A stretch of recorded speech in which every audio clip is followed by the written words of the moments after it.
Hola, ¿qué tal? Buenas tardes.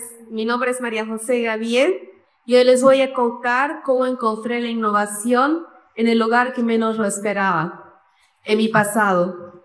Bueno, mi bisabuelo Julio empezó hace 100 años un hermoso idilio. Mi familia ha estado desde 1925 en la industria del vino y el Singani. Y mi bisabuelo, tras haber estudiado en Francia, decidió que quería regresar a Bolivia para industrializar el Singani. Y desde su bodega en Sinti, Chuquisaca, cambió la historia del Singani. Se convirtió su bodega en un semillero que después transformó a dos valles, Sinti y Tarija. Mi abuelo, mi papá y mis tíos siguieron por este camino. Ellos crearon su propia destilería y bodega en Tarija y también pensaron que la tecnología y su conocimiento era la forma de innovar. Y a innovar iban a crecer. Y hablando de crecer, yo crecí entre alambiques, enólogos, agrónomos y profesionales del vino que siempre venían a conversar con mi familia sobre las últimas tendencias de la industria vitivinícola.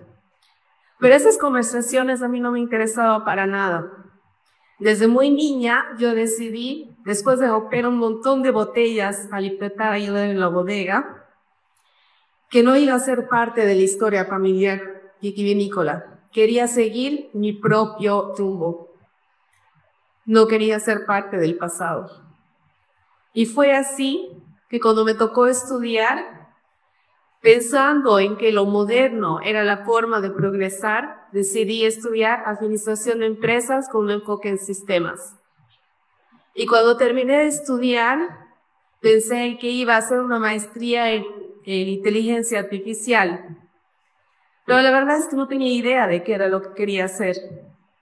Así que terminé trabajando en una empresa de seguros, gestionando sus sistemas, y después administrando un hotel en México.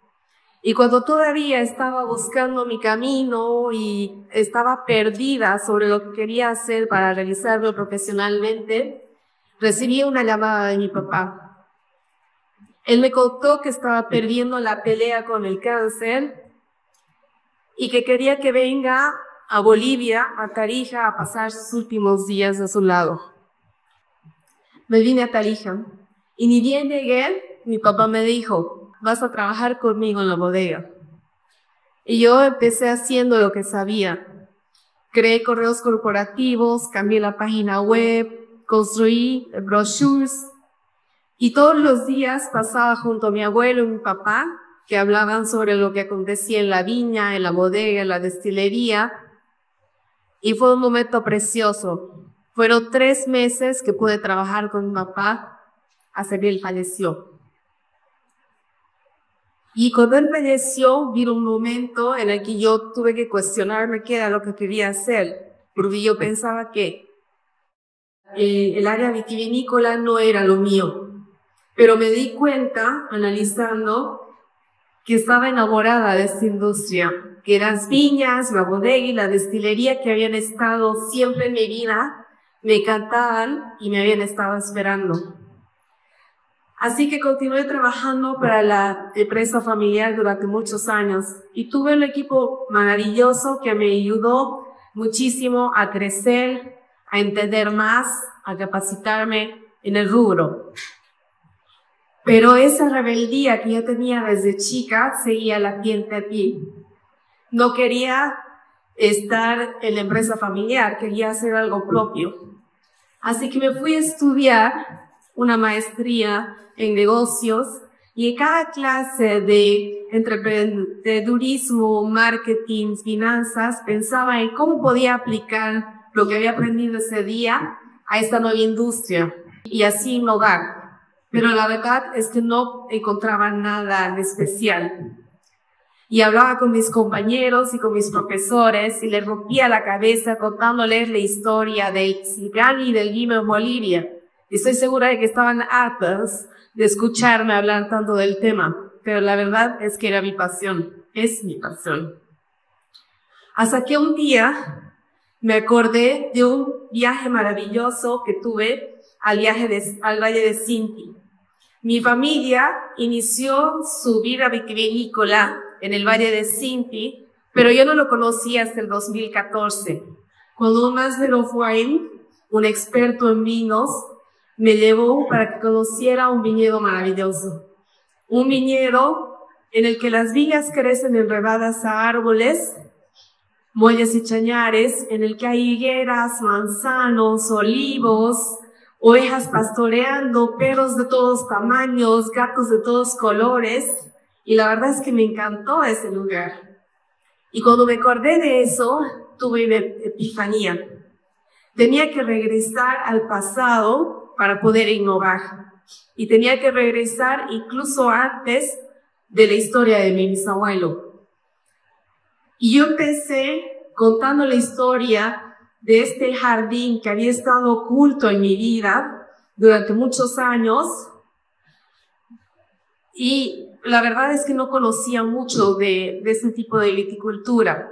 Ahora sé que muchas bodegas, las más importantes de Italia, de Francia y de Estados Unidos, están buscando este tipo de viñedos, que no se llama un viñedo, sino que se llama una vitiforestería, y que es muy importante porque mantiene un equilibrio con el medio ambiente, un respeto por la tierra, y en vez de estar peleando porque los pájaros se comen la uva, uno los tiene ahí, los está alimentando no solo con uvas, sino que con higos y otras cosas. Entonces se convierte en una cosa mucho más sostenible. Y bueno, cuando entendí todo esto, también le tocaba entender qué pasaba con las variedades criollas, porque las variedades plantadas en este viñedo no son las variedades que están de moda hoy día. Y la verdad es que eran desconocidas para mí. Y fue entonces que hablé con mi hermana, que es enóloga, y juntas hicimos nuestras primeras 1000 botellas. Gracias a ella y gracias a mis primos que me prestaron un lugar en su bodega para que pudiera hacer el vino. Y una vez hicimos el vino, la verdad es que lo hicimos sin un plan de negocios. Lo hicimos sin pensar en cómo íbamos a hacer las cosas. Como tocó vender el vino, imprimimos las etiquetas en mi casa y las llevamos a un restaurante. Tuvimos la serendipia de que había otra industria en Bolivia que estaba creciendo y que estaba buscando la identidad boliviana. Entonces, gracias a ellos, que les gustaron nuestros vinos, pudimos entrar a distintos restaurantes. Y gracias a ellos también, hoy esta historia se cuenta en 9 países. Y la verdad es que estamos muy felices con eso. Y con el tiempo hemos crecido, ya no estamos en la bodega de mis primos, ya no tenemos solo una bomba y una marguera, que es como iniciamos. Tenemos una bodega en Tarija y con el tiempo compramos el viñedo San Roque. La familia González Rivera estuvo cuidando este viñedo durante más de un siglo y la verdad es que fue una alegría muy grande para nosotros comprar esta viña. Pero además de alegría, el día que la recibimos tuvimos mucho miedo porque no es fácil cuidar a unos seres vivos que han sobrevivido a pesar del hombre. Y bueno, ¿por qué les cuento hoy mi historia? Porque pienso que es necesario que busquemos en el pasado, que no huyamos de él y que además pensemos en que la innovación no siempre viene desde la tecnología, muchas veces puede venir desde nuestro pasado. Y hoy les hago una pregunta: ¿cuál es ese San Roque esperando en sus vidas? Muchas gracias.